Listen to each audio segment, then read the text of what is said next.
चलिए स्टार्ट करते हैं क्लास। देखिए कल कहाँ तक हम लोग पढ़े थे? असफलता के कारण देखे थे। असफलता के कारण देखना था ना, देख चुके थे। क्या हम दो दिख रहे हैं? अरे नहीं, उसको आप फिर से ऑफ करके फिर से ऑन कर लीजिए, ठीक है। चलो स्टार्ट करें हम लोग। अरे भाई रहने दो यार, फ़ोन रख लो उधर, छोड़ दो, कोई बात नहीं है, बाद में पहले पढ़ लेते हैं, उसके बाद देख लेते हैं। अब देखिए कल जो फैक्ट आपको दिए थे उस फैक्ट में थोड़ा बहुत आपको अपडेट कर देना है। जैसे आपको जो बताए थे नेतृत्वकर्ता और स्थान का नाम, उसमें एक चीज़ और जोड़ दीजिए, एक कॉलम, कि विद्रोह को कुचलने वाले लोग कौन थे। क्योंकि अंग्रेज के जो मतलब कि ब्रिटिश के तरफ जो अधिकारी थे उन्हीं के माध्यम से विद्रोह का दमन किया गया था। तो कभी कभी एग्जाम में उनका भी नाम पूछ लिया जाता है। क्या नहीं इतना इनफ है? आप देखिए सबसे पहले ये देख लेना, जैसे दिल्ली की तरफ से कौन थे नेतृत्वकर्ता? नहीं, नेतृत्वकर्ता कौन थे? बहादुर शाह जफर और बख्त खां, दोनों थे ना। तो बहादुर शाह जफर और बख्त खां दोनों ही थे। ये वाला इंफॉर्मेशन में बहादुर शाह जफर के साथ बख्त खां को अपडेट कर लीजिए, ठीक है। हो गया ना? अब थोड़ा शांति बना लीजिए आराम से।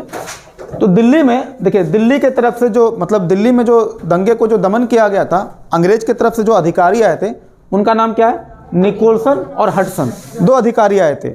और यही आकर के बहादुर शाह जफर को जाकर के ठंडा किया होगा, सीधा बात है ना। तो एक मर गया था कौन? हाँ, निकोलसन तो निपट गया था वहीं पे, विद्रोह को दबाने में निकोलसन निपट गया था, ये बच गया था ना, हडसन बच गया था।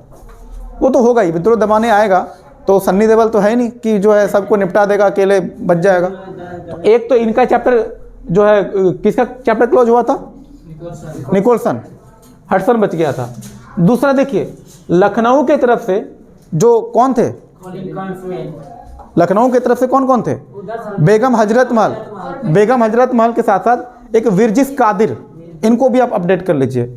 बेगम हजरत महल जहाँ पर आप लिखे हैं उसी जगह पर विरजिस कादिर को भी लिख लीजिए, क्योंकि ये दोनों भी उसमें शामिल थे। तो कभी कभी एग्जाम में हो सकता है कि लखनऊ की तरफ से बेगम हजरत महल ना दे करके विरजिस कादिर दे दिया, फिर क्या कीजिएगा? कहती है तो पहली बार नाम सुन रहे हैं। तो विरजिस कादिर, क्या लिख पा रहे हैं नाम या फिर लिख दें यहाँ पे? अच्छा, विरजिस कादिर, बेगम हजरत महल के साथ इसको भी ऐड कर लेना है। और यहाँ पर यह देखना है कि ब्रिटिश के तरफ से कौन आए थे विद्रोह को दबाने के लिए? Colin Campbell. उसी तरह से कानपुर से कौन थे नेतृत्वकर्ता? पहले आप नेतृत्वकर्ता बताना है, कौन है? नाना साहेब और तात्या टोपे। और ब्रिटिश के तरफ से जो अधिकारी आए थे वो वही कॉलिन कैंपबेल, लखनऊ भी निपटाया था और कानपुर भी निपटाया था। उसके बाद झांसी के तरफ से कौन कौन थे? देखिए झांसी जहाँ पर लिखे वहाँ पे झांसी, सुनिए, जहाँ पर झांसी के वहाँ पे झांसी और ग्वालियर दोनों हो जाएगा। दोनों ही तरफ से झांसी और ग्वालियर, दोनों तरफ से कौन थे? रानी लक्ष्मीबाई और तात्या टोपे। तो तात्या टोपे दोनों तरफ से थे। कहाँ से? झांसी से भी थे और कानपुर से भी थे, है ना। और जो विद्रोह को दबाने के लिए जो आए थे अंग्रेज, उनका नाम क्या है? जनरल ह्यूरोज, ठीक है। ये इंपॉर्टेंट है क्योंकि ये कई बार पूछा गया एग्जाम, ये बहुत दिखता है क्वेश्चन। जनरल ह्यूरोज, क्योंकि रानी लक्ष्मीबाई का जो मामला है वो यही खत्म करते हैं। रानी लक्ष्मीबाई की हत्या होती है ना भाई, इन्हीं के माध्यम से होती है, ह्यूरोज के माध्यम से। और रानी लक्ष्मीबाई लड़ते हुए मरती है। सबसे खास बात ये है, देखिए रानी लक्ष्मीबाई की जो खास बात ये है कि वो कभी भी अपना तेवर कम नहीं की। सिचुएशन चाहे जैसा भी हो, मतलब इनको जो वीरता के रूप में दिखाया जाता है, जैसे खास करके जो उनके लिए जो शब्द लिखा जाता है, जो अपने आप में गलत शब्द है, मर्दानी, एक शब्द है ना मर्दानी, खूब लड़ी मर्दानी, वो तो झांसी वाली रानी थी। मतलब वीरता के लिए जो हिंदी साहित्य में जो कवि हैं वो उनके लिए कौन सा शब्द का इस्तेमाल करते हैं? मर्दानी। जबकि ये शब्द ठीक नहीं है, क्योंकि वीर होने के लिए मर्द होना हो ऐसा जरूरी है क्या? किसी पुरुष के लिए कभी बोलेगा औरतानी? अजीब लगे रहा होगा नहीं। मान लीजिए कोई पुरुष, झांसी जैसे लक्ष्मीबाई बहुत वीर काम की, ठीक है, वीरता मतलब वीरता का अगर प्रतीक माना जाए, कोई मान लीजिए वीर औरत है, औरतों में भी जो कोई वीर होगा, अब उसके लिए किसी मर्द के लिए कोई लगाएगा कि आप औरतानी अच्छा हो? अजीब सा लग रहा होगा। तो जैसे औरतानी अजीब लगता है वैसे मर्दानी भी अजीब लगना चाहिए, पर लेखक ने आसानी से उस चीज़ को लिखा और हम लोग बचपन से रट्टा मार करके पढ़ रहे हैं तो आदत हो चुकी है। तो रानी लक्ष्मीबाई की जब झड़प हुई थी किन से, जनरल हीरो से, अंतिम समय तक वो लड़ती रही थी और लड़ते लड़ते वो मरी थी। इसलिए उनकी जो वीरता और साहस को लेकर के हम लोग अक्सर उनका गुणगान करते हैं और ठीक भी है, क्योंकि कहते हैं कि झांसी वाली मतलब कि रानी लक्ष्मीबाई की तरह होना चाहिए वीर। हालांकि अब ये हम लोगों का दुर्भाग्य है कि जब भी वीर नारी की जब भी बात करते हैं तो बहुत कम उदाहरण देखने को मिलता है हम लोगों को, जो कि और भी कई सारे एग्जाम्पल होने चाहिए, है ना। हालांकि अब तो है भी एग्जाम्पल कई सारे, अब जैसे मैरी कॉम ले लीजिए, स्पोर्ट्स में बहुत सारे आपको महिलाएं मिलेगी आपको। उसके बाद जो कर्नल आपको अभी कौन बनी थी महिला विंग कमांडर,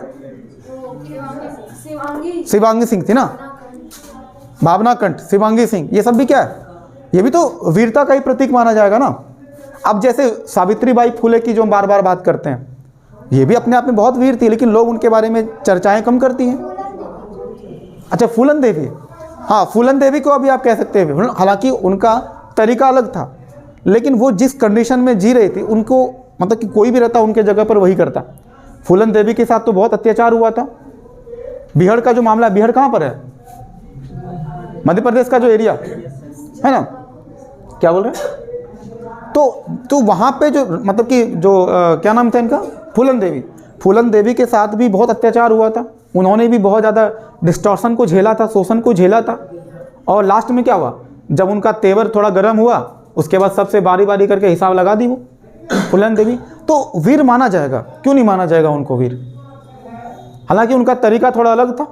बाद में ऐसा भी हुआ फूलन देवी के माध्यम से कुछ जो आम आदमी थे उनकी भी हत्याएं होने लगी, इसलिए उनका थोड़ा सा मामला थोड़ा सा खराब हो जाता है, इमेज खराब हो गया वहाँ से। जब तक वो केवल डाकुओं को मार रही थी तब तक तो ठीक था, लेकिन जब उनके माध्यम से आम आदमी भी परेशान होने लगा, उनकी भी हत्याएं होने लगी, तब थोड़ा सा उनका इमेज जो है खराब हो गया था। हालांकि फिर भी वीर तो माना ही जाएगा।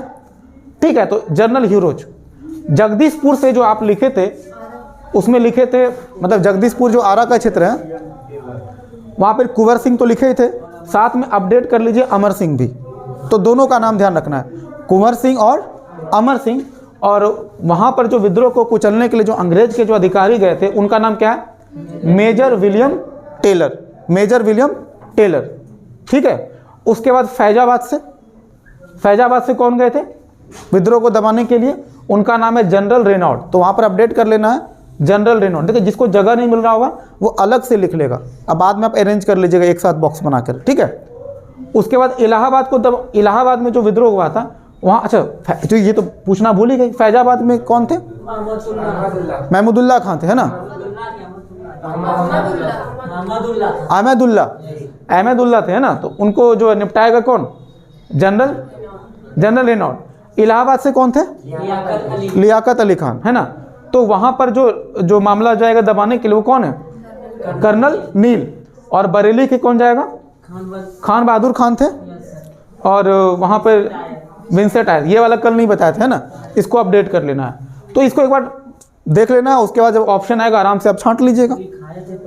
क्या, अब देखिए आज का जो टॉपिक हमारा क्या होगा, ये तो हो चुका है हम लोगों का, इसको मिटाते हैं।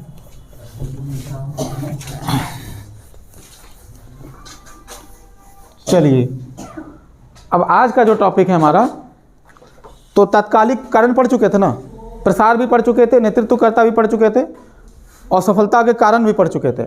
अब देखना है कि 1857 की क्रांति के परिणाम क्या हुआ। तो हेडलाइन डाल दीजिए 1857 की क्रांति का परिणाम, या परिणाम लिख करके भी काम चला सकते हैं। रिजल्ट क्या निकला, देखिए जितने सर जो मतलब लड़ा जाता था उसमें भारतीय सेना, हाँ, और एक भारतीय सेना पे वहाँ का कितना था, तो इसका रेशियो, अच्छा रेशियो बाद में ठीक किया गया, वो करा देंगे अपडेट बाद में, है ना, वो हम बताएंगे आपको, है ना।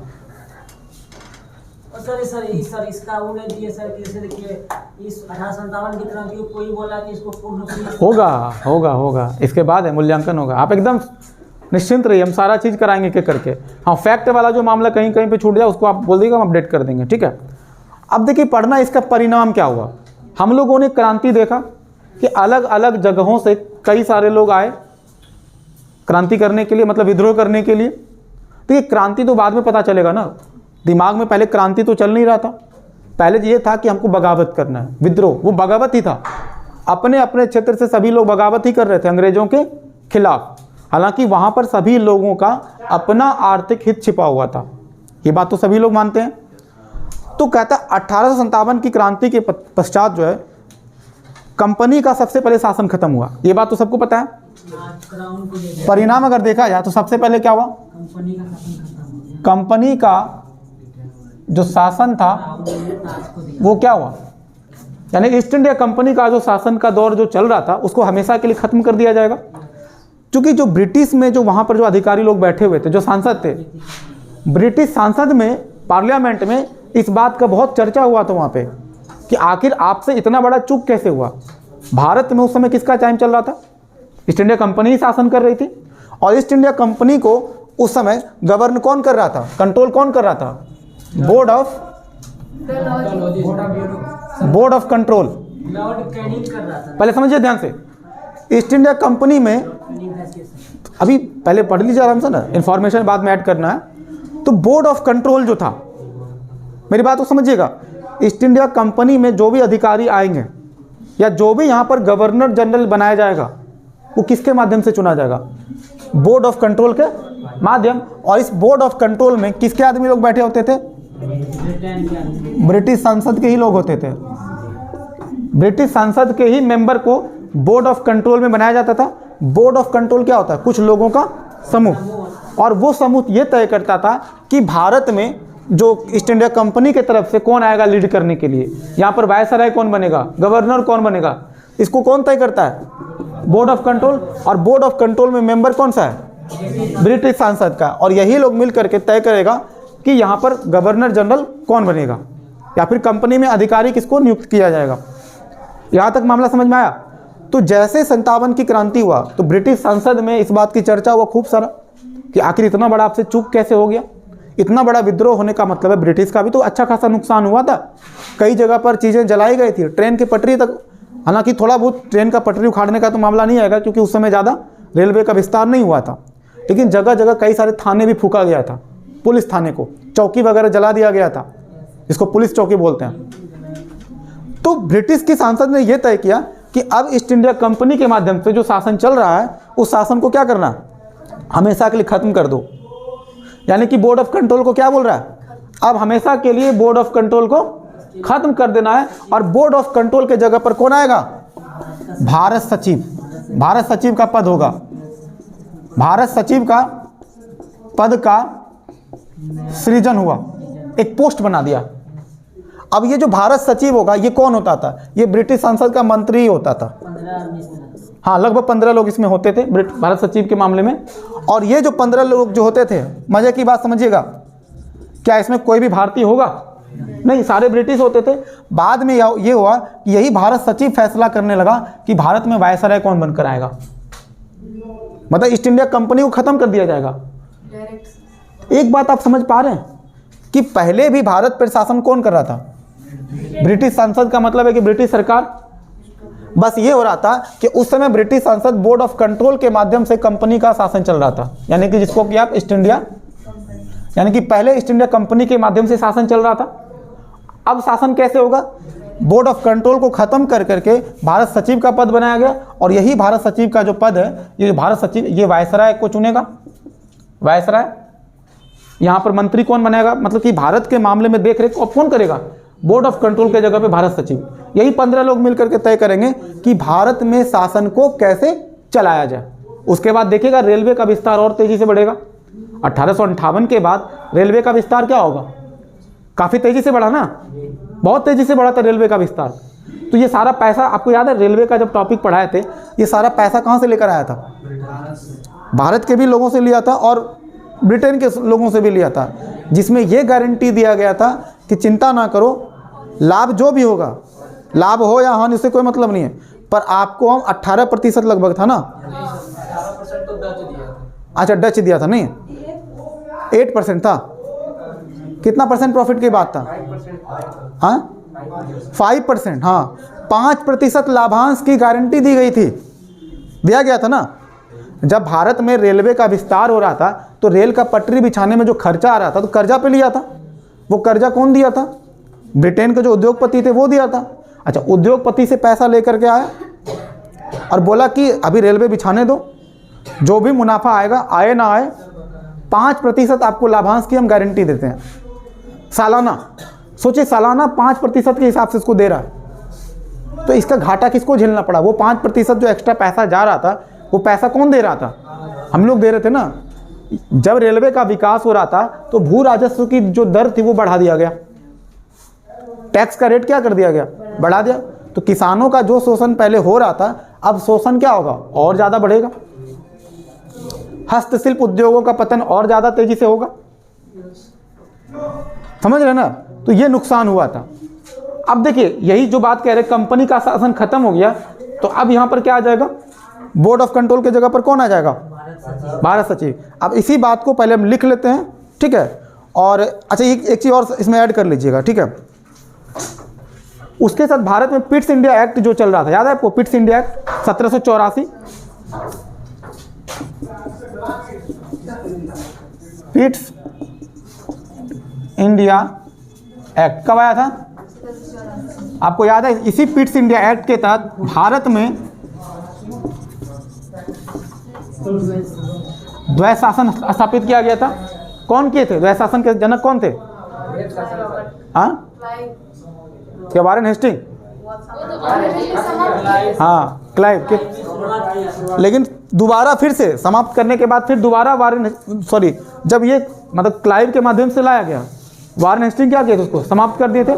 फिर से दोबारा जो है पिट्स इंडिया एक्ट जब आया था 1784 में, जब पूरा एक्ट पढ़ाएंगे ना तो वहाँ पे आपको डिटेल में बताएंगे पिट्स इंडिया एक्ट क्या था, ठीक है। तो 1784 में फिर से द्वैध शासन लागू हो गया था। द्वैध शासन मतलब क्या होता है? दोहरा शासन, नवाब का शासन और, तो नवाब तो खत्म हो गया था, तो वही होता है, मतलब पिट्स इंडिया एक्ट को भी खत्म कर दिया गया था। द्वैध शासन को समाप्त कर दिया जाएगा। जो द्वैध शासन पहले से चलते आ रहा था उसको दोबारा क्या करेगा? अब बंगाल पर प्रत्यक्ष शासन चलेगा, केवल एक आदमी का। किसका? ब्रिटेन के लोगों का। अब पहले क्या होता था कि जहाँ पर जो नवाब लोग था उनका भी माना जाता था और गवर्नर का भी बात माना जाता था। तो द्वैध शासन क्या होगा? खत्म कर दिया जाएगा। तो जितना बात अभी बोले उसको पहले लिख लीजिए। इसको खत्म करेगा। पहले था द्वैध शासन 1784 में लागू था, दोबारा फिर खत्म कर दिया जाएगा इस क्रांति के बाद। इसको भी सब किया था सेंट्रोलॉजी का हड़प नहीं थी। हाँ, हड़प तो आगे लिखाएंगे उस चीज़ को। पहले जितना बताए ना, पहले उसको लिख लीजिए, उसके बाद फिर आपको आगे बताते हैं। थोड़ा थोड़ा करके समझते चलिए और लिखते चलिए। लिखिए 1857 के विद्रोह के पश्चात 1857 के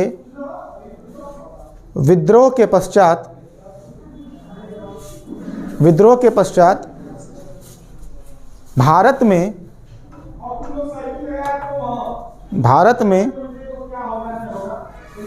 कंपनी का शासन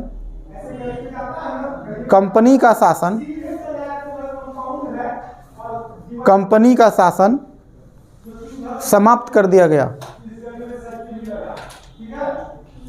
कंपनी का शासन समाप्त कर दिया गया और भारत में ब्रिटिश सरकार का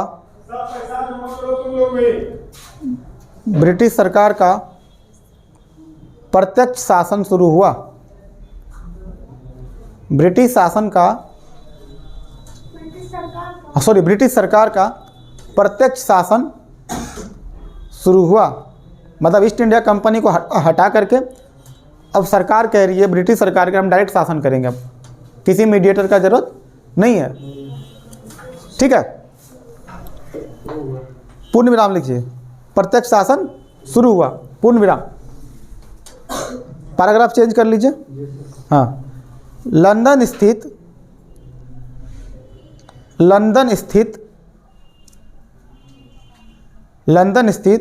बोर्ड ऑफ कंट्रोल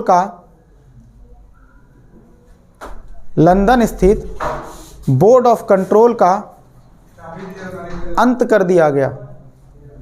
लंदन स्थित बोर्ड ऑफ कंट्रोल का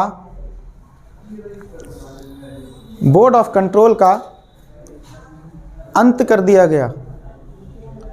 बोर्ड ऑफ कंट्रोल का, ये कहाँ पे था? बोर्ड ऑफ कंट्रोल कहाँ था? ये लंदन में था। बोर्ड ऑफ कंट्रोल का अंत कर दिया गया और उसकी जगह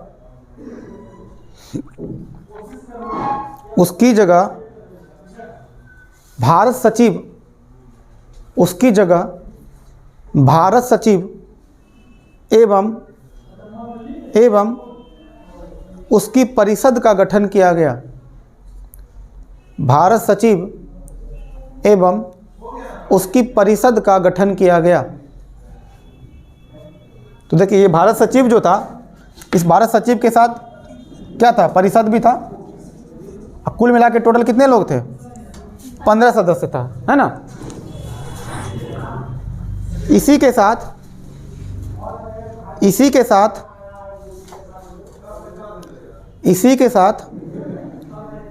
भारत में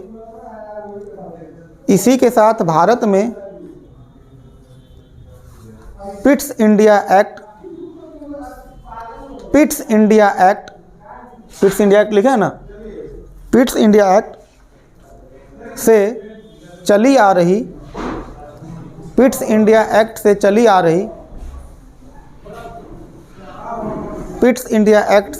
रही द्वैध शासन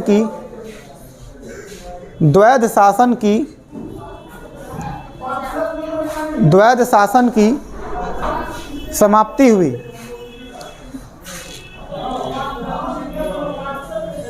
द्वैध शासन की समाप्ति हुई। हाँ, पैराग्राफ चेंज करके लिखिए। लंदन में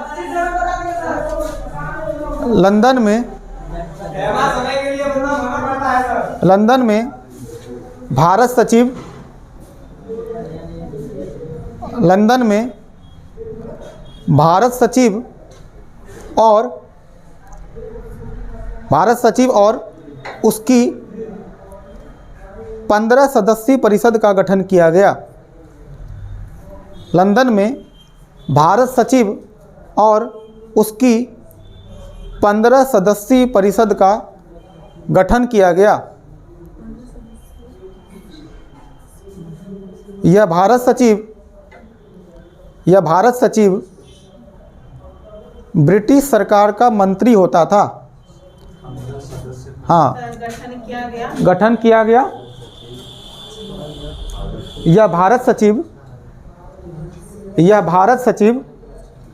ब्रिटिश सरकार का मंत्री होता था। अब देखिए, ये एक पोस्ट देखिए, भारत सचिव। देखिए ढांचा इसका कैसा होगा। ये जो भारत सचिव जो बनेगा वो कौन बनेगा? मंत्री। ब्रिटिश सरकार का मंत्री होगा। जैसे अभी देखते हैं ना, मंत्री लोगों को अलग अलग विभाग दे दिया जाता है। किसी को कोयला मंत्रालय, किसी को ऊर्जा मंत्रालय। अच्छा, ऊर्जा मंत्रालय में ही कोयला भी आ जाएगा, है ना। इस्पात मंत्रालय, रेल मंत्रालय, शिक्षा मंत्रालय दिया जाता है ना। इसी प्रकार से उस समय ये भी मंत्रालय के रूप में चलता होगा भारत सचिव का। तो भारत सचिव कौन बनेगा? किसी मंत्री को बना दिया जाएगा और उस मंत्री को बोला जाएगा आपको भारत के मामले की देख रेख करना है, भारत से होने वाले सारे व्यापार पर आपको नज़र रखना है, ठीक है। और इन्हीं के माध्यम से भारत में गवर्नर जनरल या फिर जो उस समय का जो गवर्नर वगैरह नियुक्त किया जाएगा, चाहे वो बंगाल का हो, मद्रास का हो, कहीं का भी हो, ठीक है, चाहे मराठा का भी हो, मतलब महाराष्ट्र का भी जो एरिया था, बम्बई। अब इसमें कितने लोग होंगे? टोटल 15 लोग, 15 सदस्य। तो एक भारत सचिव हो गया और बाकी 15 लोग। ये सब लोग मिल करके ये तय करते थे कि भारत का कामकाज कैसे चलेगा। पहले यही काम कौन देखता था? East India company. अब ईस्ट इंडिया कंपनी का कोई ज़रूरत है नहीं, चूँकि ईस्ट इंडिया कंपनी अच्छे तरीके से मैनेज नहीं कर पाया। अब बोलेगा तुम हटाओ, इसको ख़त्म करो, हम लोग मिल करके करेंगे। तो यही लोग मिल करके तय करने लगा। समझ में आ गया मैटर को? तो 1857 के बाद जो 1858 का जो कानून बना, भारत शासन अधिनियम 1858, तो 1858 का एक्ट में यही बोलता है कि अब धीरे धीरे क्या होगा, ईस्ट इंडिया कंपनी के जगह पर क्या हो जाएगा, भारत सचिव का पद आएगा, बोर्ड ऑफ कंट्रोल को ख़त्म कर दिया जाएगा, है ना। इसके बाद जो इन्फॉर्मेशन है, अब एक चीज़ और समझिएगा, एक चीज़ और क्या हुआ, अब गवर्नर जनरल के जगह पर कौन आएगा, अब गवर्नर जनरल के जगह पर गवर्नर जनरल, तो गवर्नर जनरल के जगह पर कौन सा पद आ जाएगा। तो 1858 में जितने सारे एक्ट आपको जो प्रावधान दिख रहा है, तो कौन आ जाएगा, गवर्नर जनरल के जगह पर वायसराय। इसी बात को पहले लिख लीजिए। हाँ, अगला लाइन, भारत में, नहीं अगला लाइन है, अगला लाइन है वो, मतलब नेक्स्ट पॉइंट है वो। भारत में,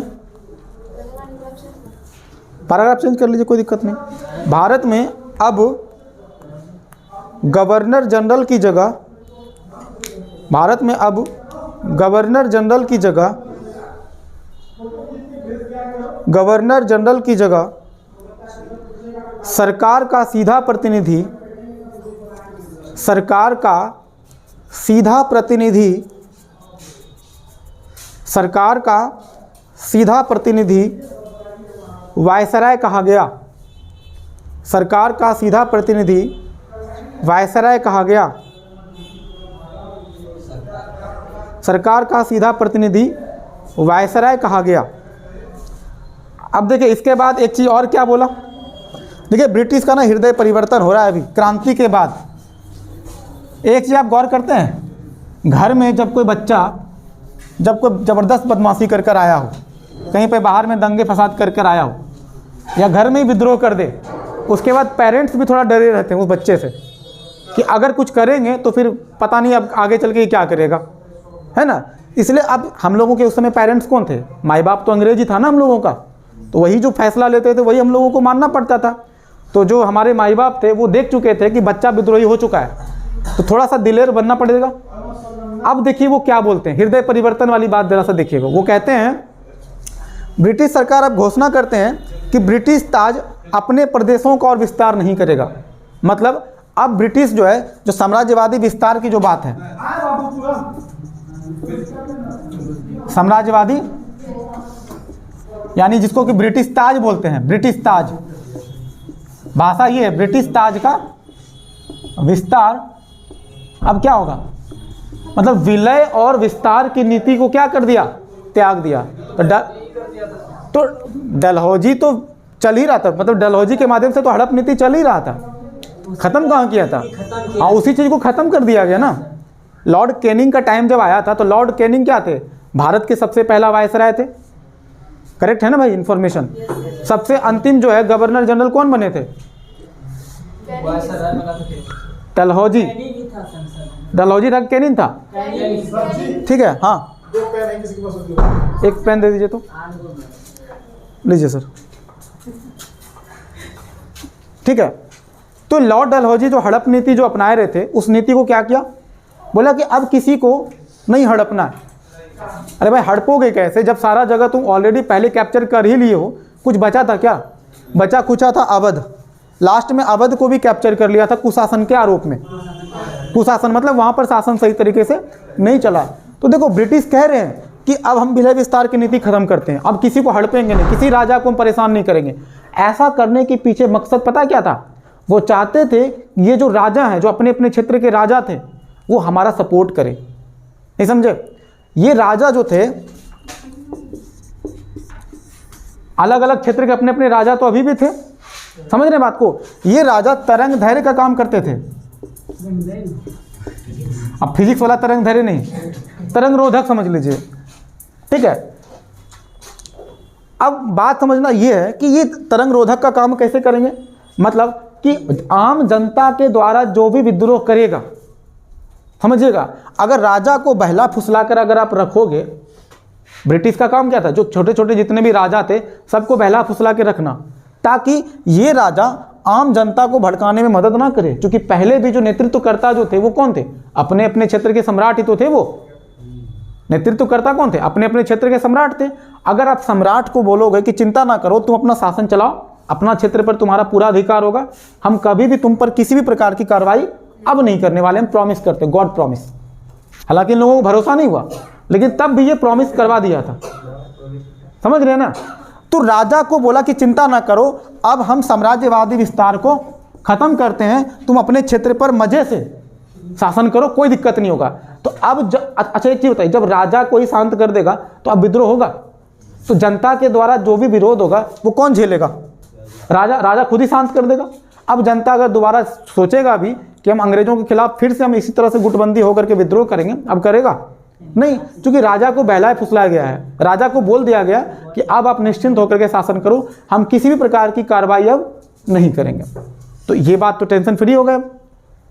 यानी अब ये बोलते हैं कि सम्मान की बात नहीं, आपको रिस्पेक्ट अब देंगे, चिंता नहीं करना है, सम्मान की बात अपनाई जाएगी और विलय और विस्तार की नीति क्या किया जाएगा? खत्म कर दिया जाएगा, है ना? और ये भी बोला गया, और अंग्रेज देखिए एक चीज और बोला कि अब आपके सामाजिक धार्मिक मामले में भी हस्तक्षेप हम नहीं करेंगे।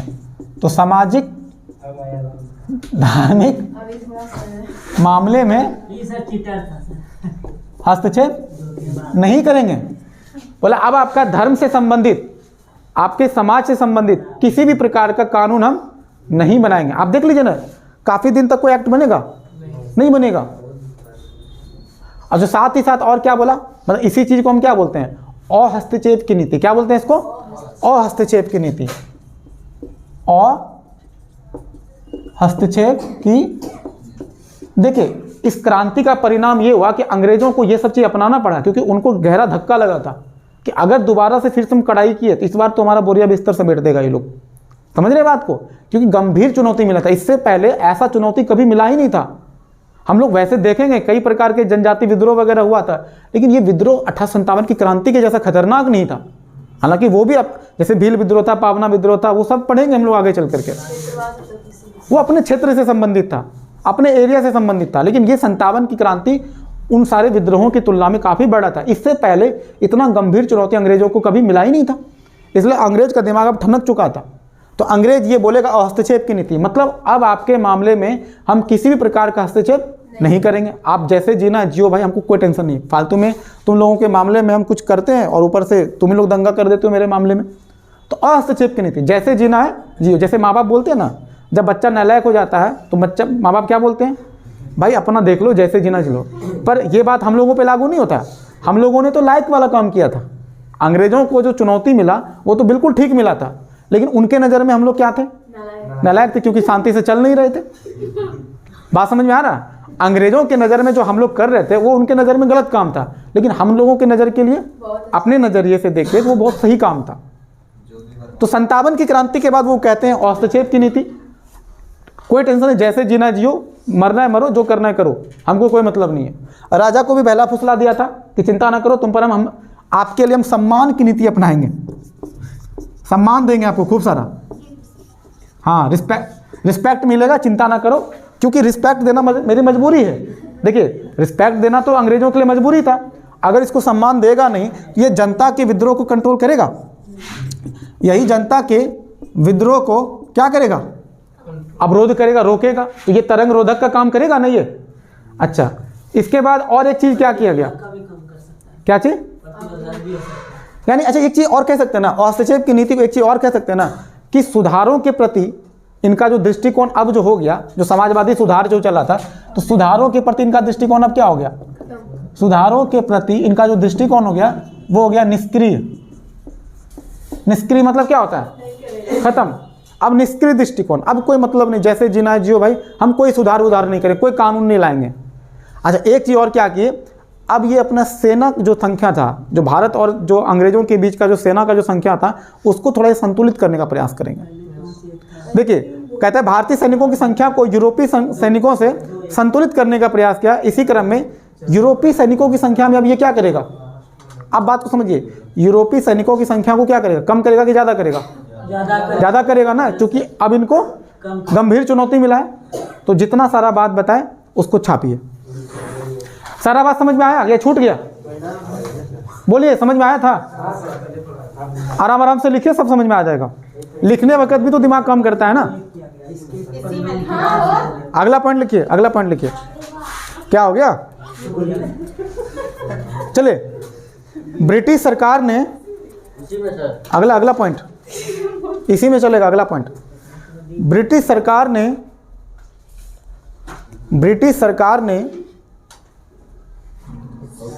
घोषणा की थी, ब्रिटिश सरकार ने घोषणा की थी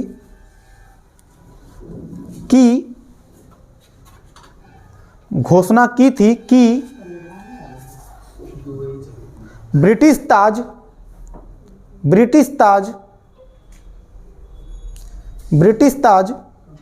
अपने प्रदेशों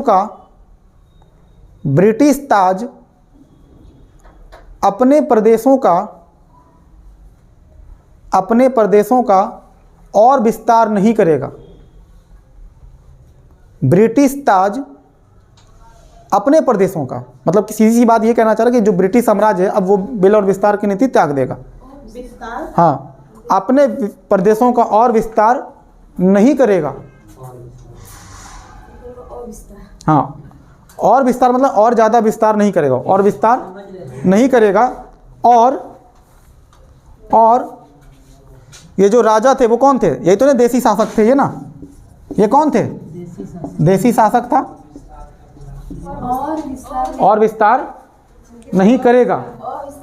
और उसके बाद फिर लिखिए, और देसी शासकों के साथ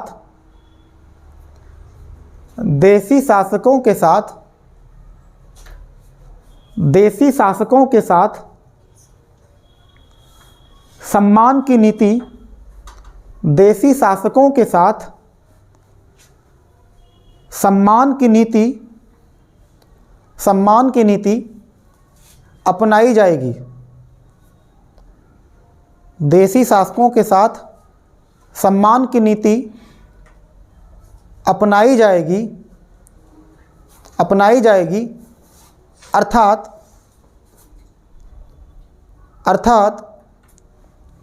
ब्रिटिश सरकार ने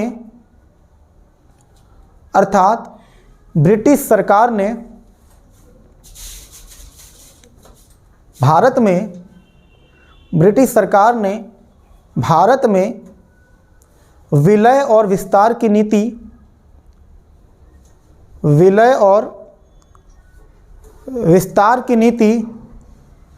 त्याग दी। विलय और विस्तार की नीति त्याग दी। साथ ही भारत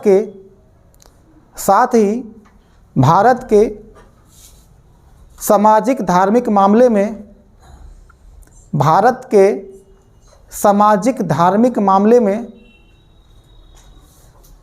सामाजिक धार्मिक तो अब समझ में आ रहा होगा ना।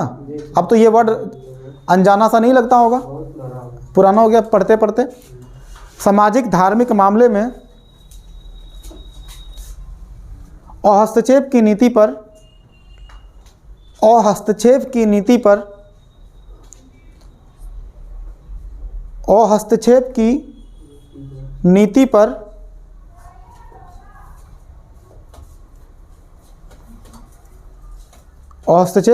बल दिया गया और हस्तक्षेप की नीति पर बल दिया गया और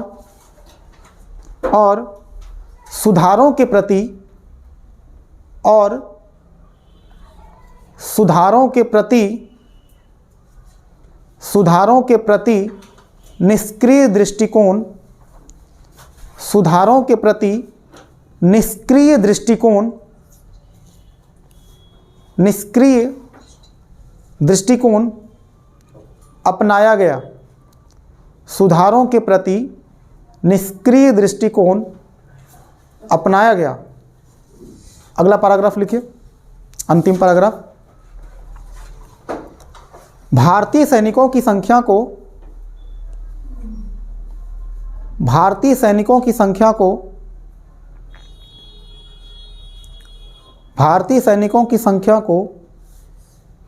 यूरोपीय सैनिकों से यूरोपीय सैनिकों से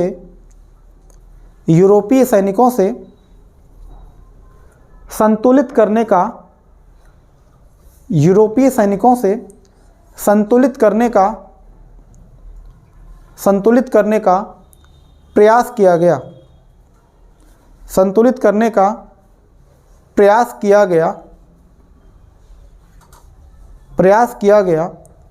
इसी क्रम में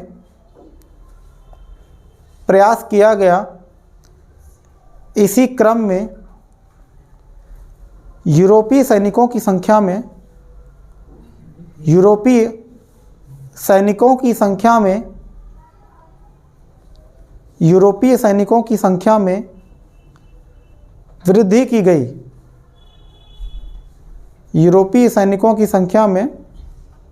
वृद्धि की गई।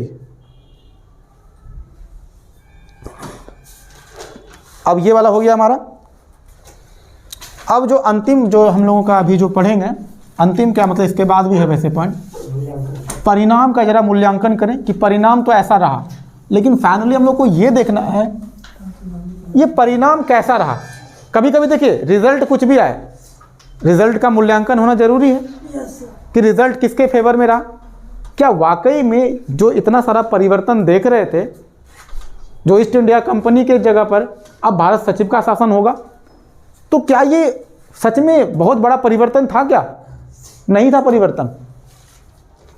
क्योंकि पहले भी जो भारत पर शासन चल रहा था बेशक ईस्ट इंडिया कंपनी के माध्यम से चल रहा था, लेकिन कंट्रोल किसका था?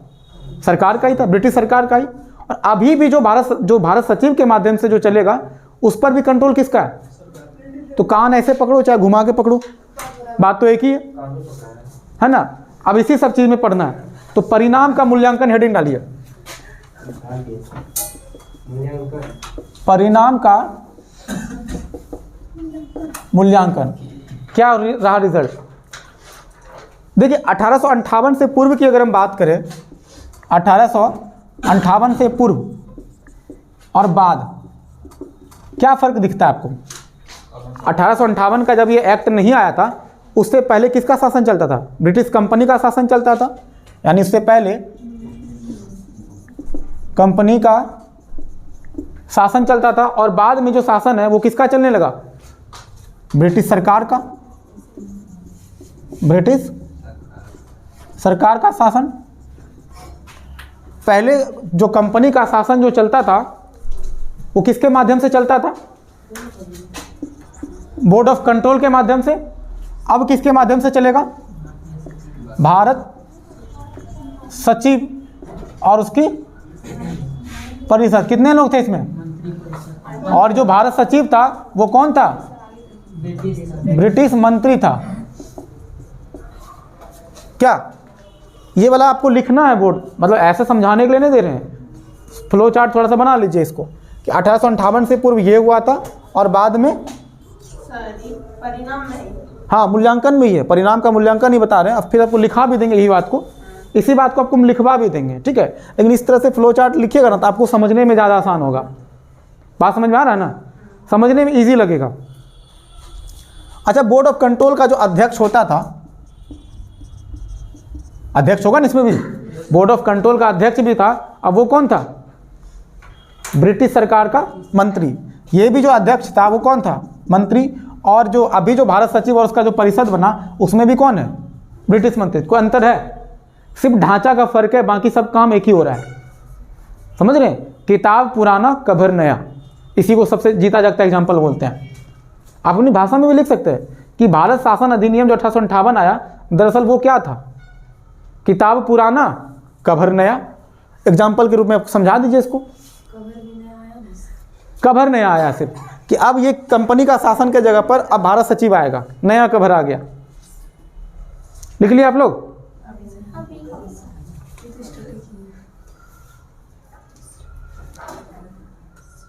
क्या ये वाकई में युग, मतलब कि इसको युग परिवर्तनकारी बोला जाएगा इस कानून को?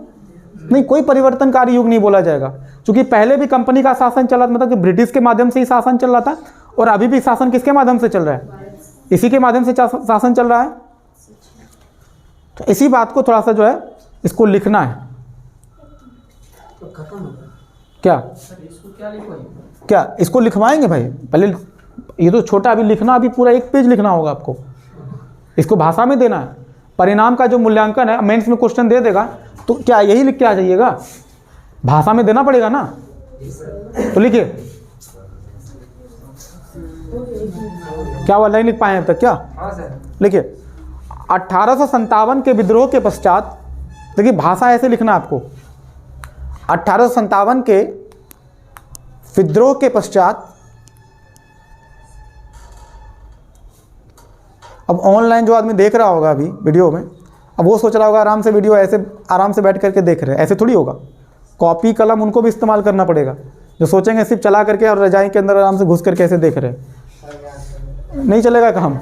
फिर पढ़ाई करने का मतलब क्या है ना? क्या? चलिए लिखिए, 1857 के विद्रोह के पश्चात भारत से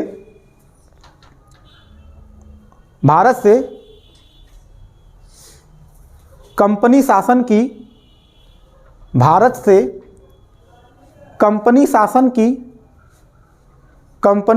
की समाप्ति हुई। कंपनी शासन की समाप्ति हुई और क्राउन का शासन स्थापित हुआ। क्राउन मतलब क्या? ब्रिटिश सरकार। जो ब्रिटिश, क्राउन मतलब ब्रिटिश का जो राजा था।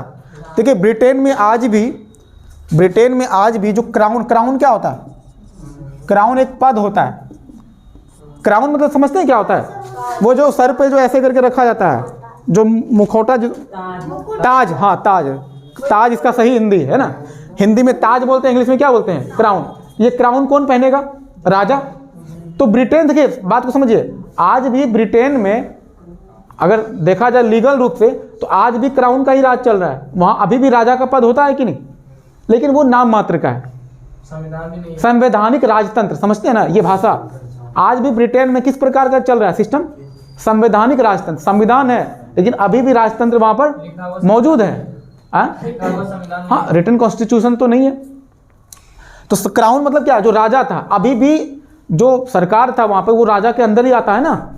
उस समय तो राजा जो था वो हेड पावर में था, मतलब ताकत बेशक नहीं था उस समय। ब्रिटेन में जो राजा था, ब्रिटेन के राजा के पास ताकत नहीं था। मेन सरकार ताकत किसके पास था? सरकार।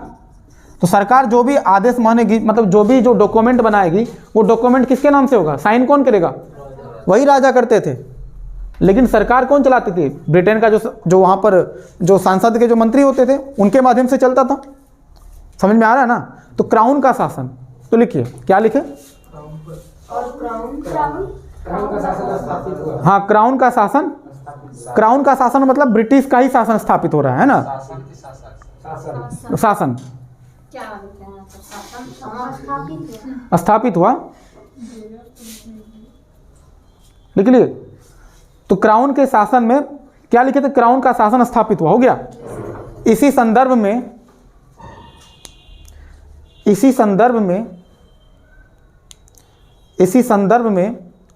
कंपनी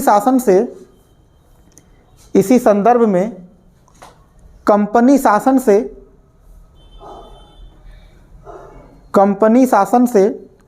क्राउन के शासन में परिवर्तन को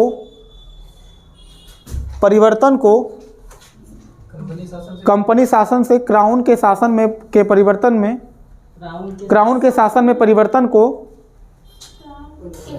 फिर से लिखिए। इसी संदर्भ में कंपनी शासन से क्राउन के शासन में परिवर्तन को भारत में युग परिवर्तन का सूचक माना गया।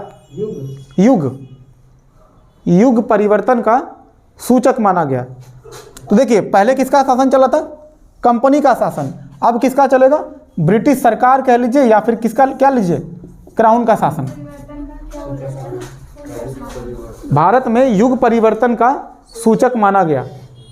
मतलब ये जो सत्ता परिवर्तन दिख रहे हैं ना आपको, इस सत्ता परिवर्तन को ब्रिटिश के माध्यम से क्या बोला गया?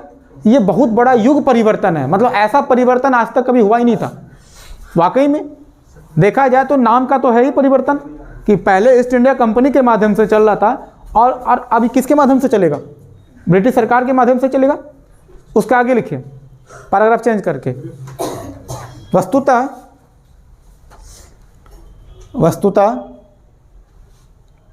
1857 के विद्रोह के पश्चात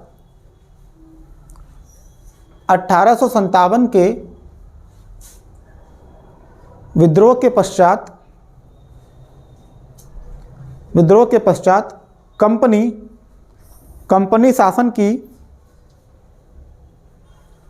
शासन की समाप्ति 1857 के विद्रोह के पश्चात कंपनी शासन की समाप्ति और भारत में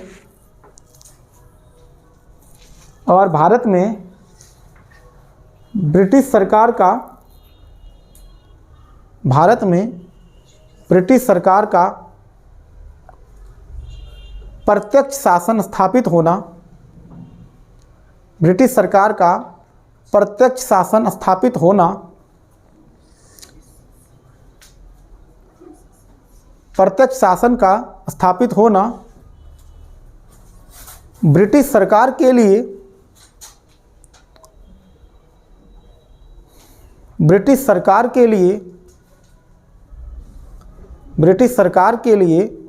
चाहे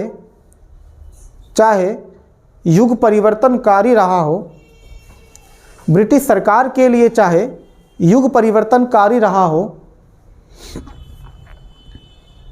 ब्रिटिश सरकार के लिए चाहे युग परिवर्तनकारी रहा हो, किंतु भारतीयों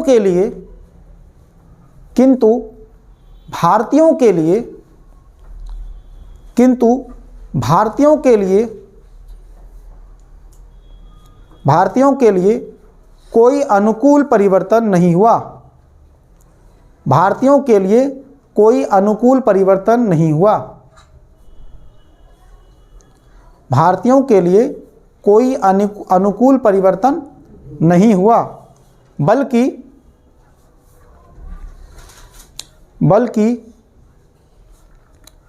औपनिवेशिक शासन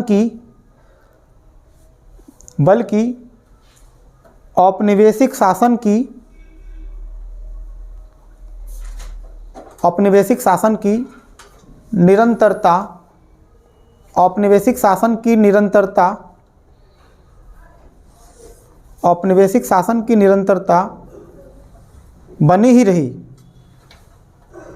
मतलब अभी भी औपनिवेशिक शासन ही चल रहा था, कुछ तो चेंज नहीं हुआ। औपनिवेशिक शासन की निरंतरता मतलब क्या? कंटिन्यूसली निरंतर बना ही रहा, बनी रही। दरअसल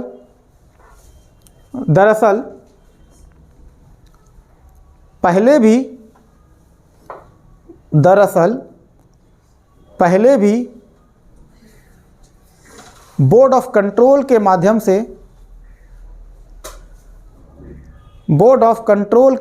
से ब्रिटिश सरकार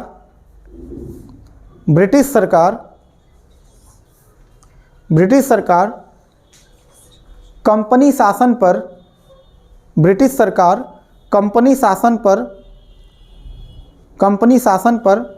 अपना नियंत्रण रखती थी। कंपनी शासन पर अपना नियंत्रण रखती थी। कंपनी शासन पर अपना नियंत्रण रखती थी, जिसका अध्यक्ष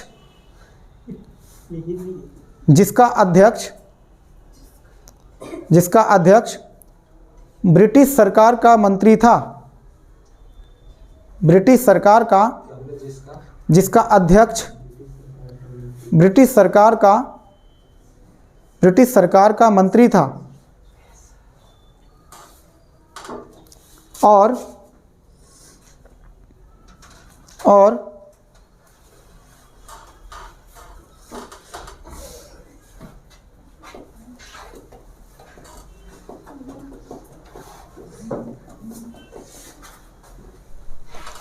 1858 के पश्चात 1858 के पश्चात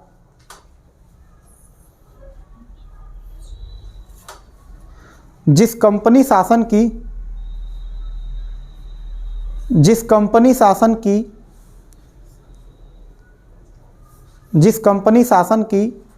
समाप्ति कर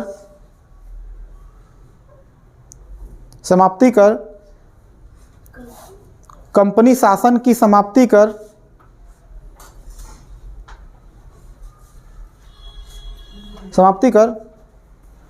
बोर्ड ऑफ कंट्रोल का अंत कर समाप्ति कर कंपनी शासन की समाप्ति कर कॉमा बोर्ड ऑफ कंट्रोल का अंत कर भारत सचिव का पद बनाया गया। बोर्ड ऑफ कंट्रोल का अंत कर भारत सचिव का पद बनाया गया।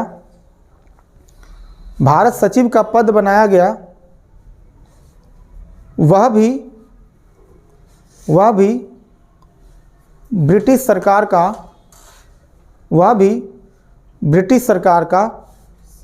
मंत्री ही था।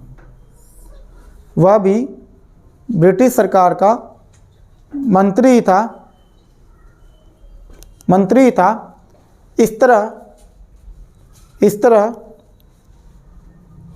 नियंत्रणकारी शक्ति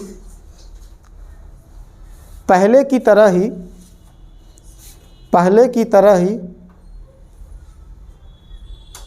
तरह ही ब्रिटिश सरकार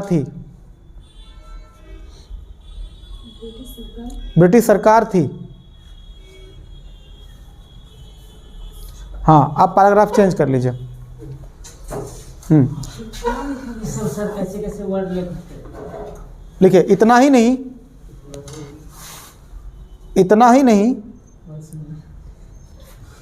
ब्रिटिश नीतियों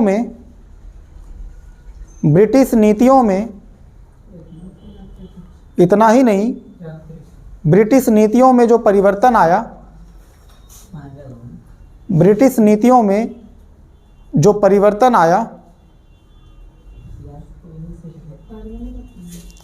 उसमें भी ब्रिटिश नीतियों में जो परिवर्तन आया उसमें भी औपनिवेशिक हित प्रधान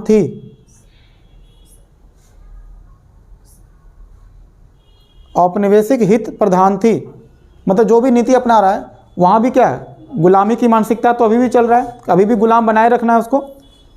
औपनिवेशिक हित प्रधान थी, पूर्ण विराम। विलय और विस्तार की नीति का त्याग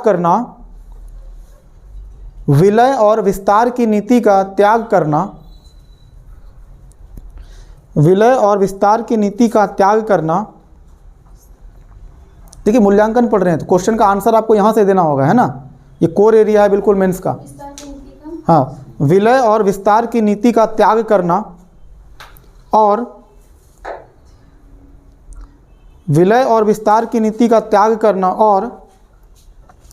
देशी राज्यों के प्रति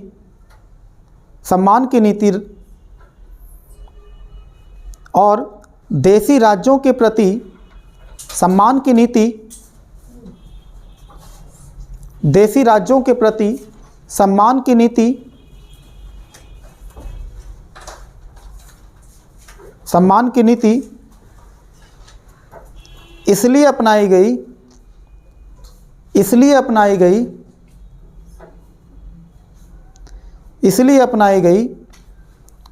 क्योंकि ये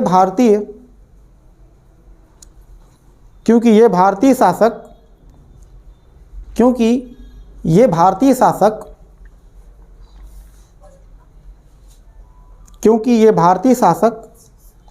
भारतीय जन असंतोष के प्रति मतलब जो लोगों के द्वारा जो विरोध होगा, जो लोग असंतोष होंगे, है ना, इसलिए क्या लिखा है, जन असंतोष के प्रति जन असंतोष के प्रति एक तरंग रोध का कार्य कर सकते थे। एक जन असंतोष के प्रति एक तरंग रोध का कार्य कर सकते थे। जन असंतोष के प्रति एक तरंग रोध का कार्य कर सकते थे।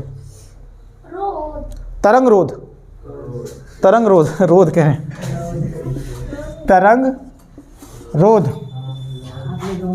अभी समझाए थे तरंग रोध का मतलब कि राजा जो देसी शासक था वो क्या करेगा, जो जन असंतोष है उसको कौन दबा के रखेगा, राजा।